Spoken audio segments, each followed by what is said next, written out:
What's going on, guys? We are back here again today for another video. Welcome back. Thank you guys so much for stopping in. As you guys can tell from the title of the video, yes, you read that correctly. Looks like apparently APR Stage 2 has returned. Let's get into it. So recently I was browsing social media and I just stumbled upon a post just the other day from APR. Looks like APR Stage 2, by popular demand, has now been released once again. Unfortunately, at the present time, from what I can tell from the post, it looks like this only applies to regions outside of the US. I'm definitely interested to see what things look like down the road as far as availability for all these different performance software files. Now, for those of you guys that may not be familiar, typically with the way they have their software performance tiers, usually stage 1 is going to reflect only a software tune on the car, so that's not going to consist of any hardware modifications. Stage 2, the way it had always been throughout the years, was going to be a stock turbo car with an upgraded downpipe. Now, again, looking back over the years, Stage 2 was discontinued from APR back in, I believe, summer of 2020, when they announced that we're not going to be offering downpipes anymore or any type of product that could fall into the category of defeating emissions. Now, a lot of people responded very negatively about this.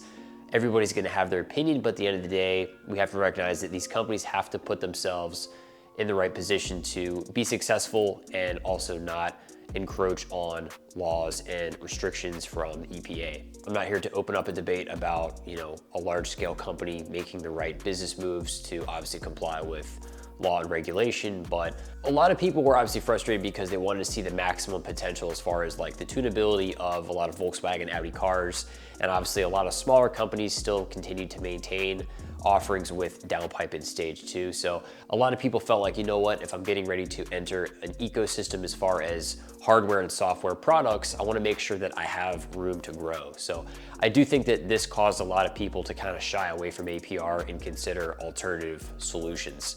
You guys have known I've been a long time APR guy. We've actually done 2 APR Stage 3 Audi builds on this channel, which I'll be sure to leave a link somewhere up here if you want to check those out. But again, back to the recent news here, I think it is pretty exciting to see that these files are once again available. I'm not exactly sure if you happen to be outside the US, if you have any thoughts or perspective on this, please leave a comment down below. I can only speak on my personal experience, owning and modifying, tuning these vehicles in the US market.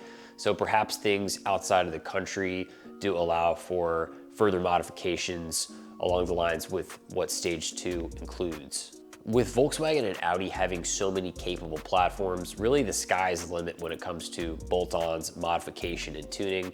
I think APR has done an absolutely fantastic job as far as really seeing tremendous gains using various bolt-on hardware outside of downpipe upgrades. You guys might have seen in recent news that APR has now released an upgraded drop-in turbocharger for the B9, S4, and S5, and SQ5 platforms. Take a look.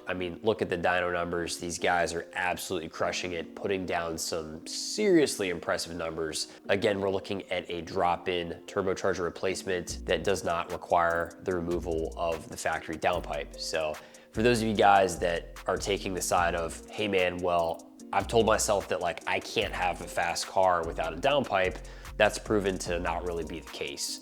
Now, of course, looking at a competitive motorsport environment where we're going absolute max effort, this is not a street car. You're talking about a vehicle that is dedicated for racing purposes or on a private enclosed trailer. This is not registered as a street car.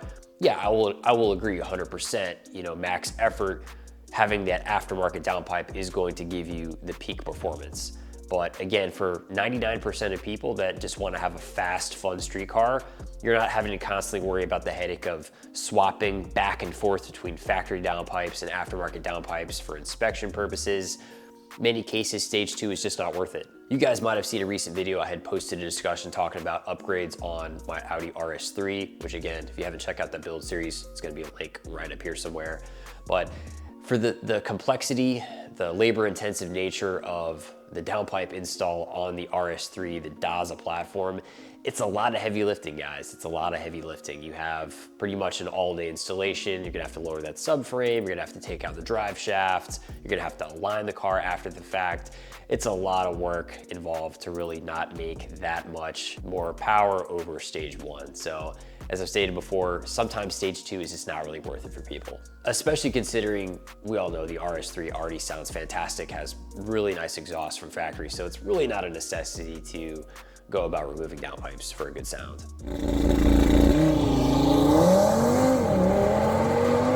So let me know your thoughts down below. Again, it's exciting news. I'd like to see what the future holds. More development, more platforms, more upgrades. We all know and love stage 2, something that's been missed for quite some time.